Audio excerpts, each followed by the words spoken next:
So it is Luxury Fred, and here we are walking into the Dead Sea. And actually, it's kind of cold. It's a little cold. No? Yes, very, very cold. 1, 2, 3. Oh. And we have arrived here at the Dead Sea. And we are floating in the Dead Sea, as you can see. It has a saltwater content of like 36%, which means the water is actually heavier than your body. So as you can see, it's very easy that you just lean back and float. So again, it's Luxury Fred here floating around in the Dead Sea in Israel. And you can see behind me, woo, parts of this are cool. You can see behind me that this is actually a whole resort, and it's kind of a health and fitness resort. A lot of people believe that the Dead Sea has special healing powers for various conditions, skin conditions and arthritis and things like that. So a lot of people come here to kind of take the water and float around and get healthy. But it's a fun place to visit, and there's a lot of other things to do in this area besides just visit the Dead Sea. And I'm having a lot of fun. And we are here in Israel visiting the ancient hilltop, mountaintop fortress of Masada.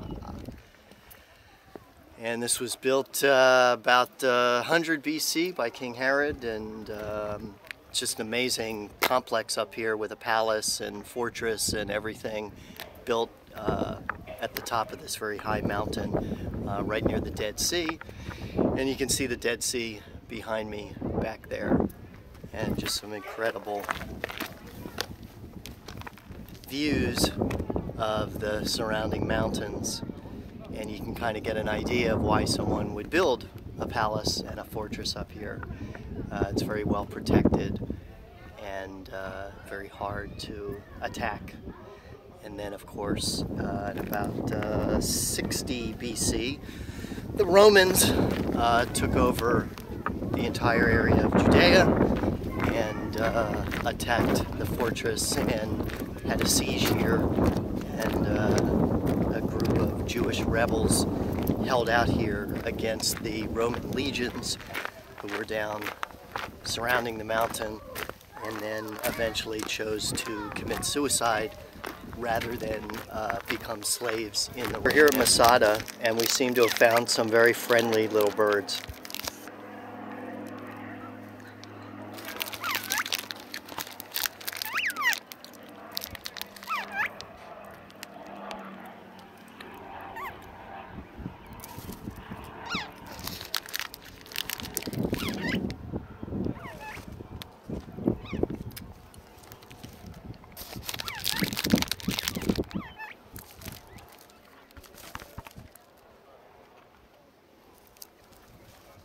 I know, but we have the one. We have the lounge. Baby, wir sind schneller. Business lounge.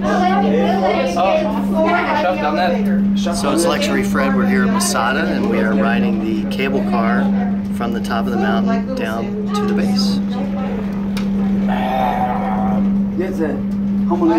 You can see that's the snake trail that people use to hike up to the top.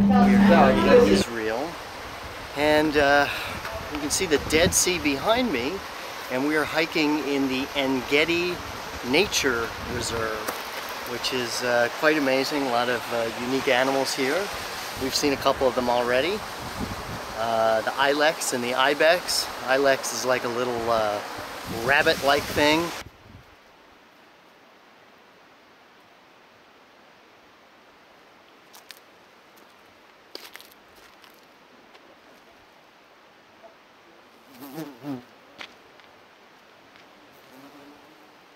Hi. And the ibex is kind of a deer, type of deer that lives in these mountains. So again, we're at the En Gedi Nature Reserve, right by the Dead Sea here in Israel. And I'll show you some of the other. So you can see there's natural springs here and waterfalls. And it's a beautiful, hot canyon here in the desert. And again, you can see that's the Dead Sea behind us.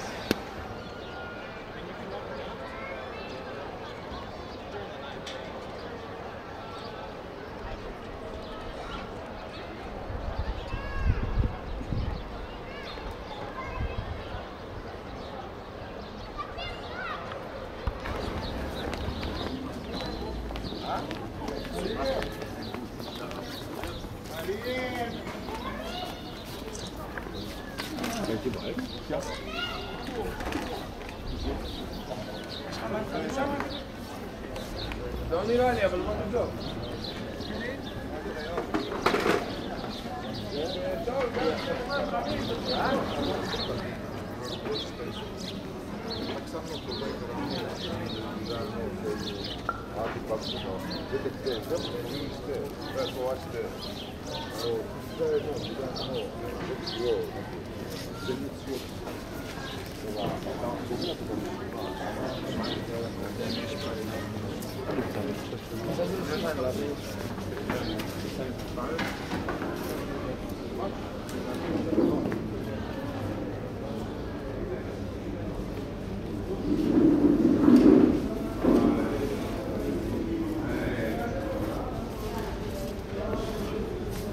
So it's Luxury Fred. We are here in Israel, actually in the West Bank outside of Jerusalem, visiting Herodium, and this is the ancient hilltop palace of King Herod.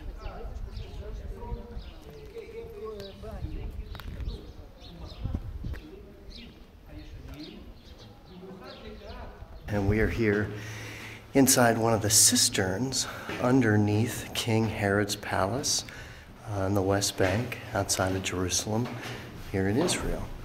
And just went up to the top of the fortress and then just took this amazing tour through the tunnels under the palace where the water supply used to flow in the cisterns and things like this.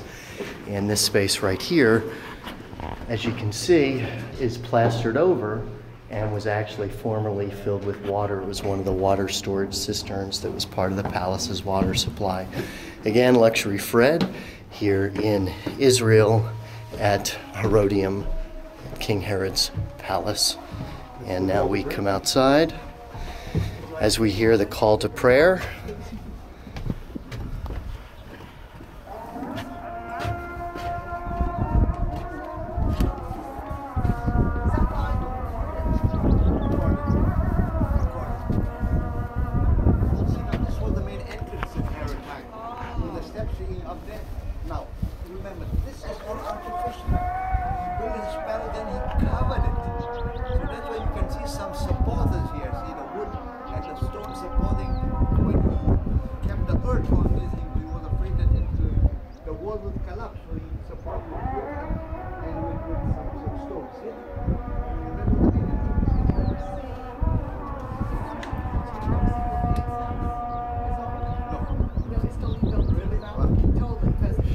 We're here in the West Bank outside of Jerusalem in Israel, and we are at Herodium at King Herod's palace.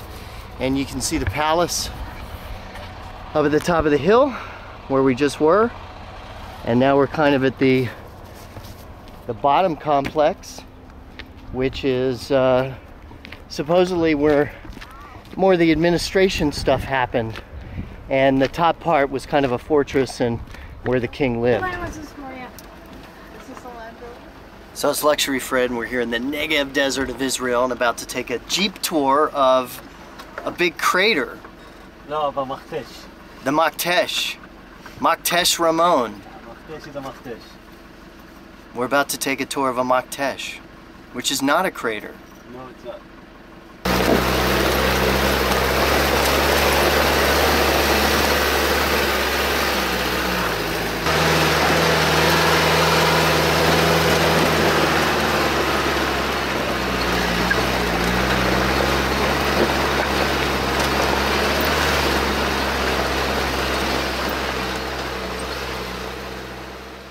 we are here in Old Jaffa at the port in Israel.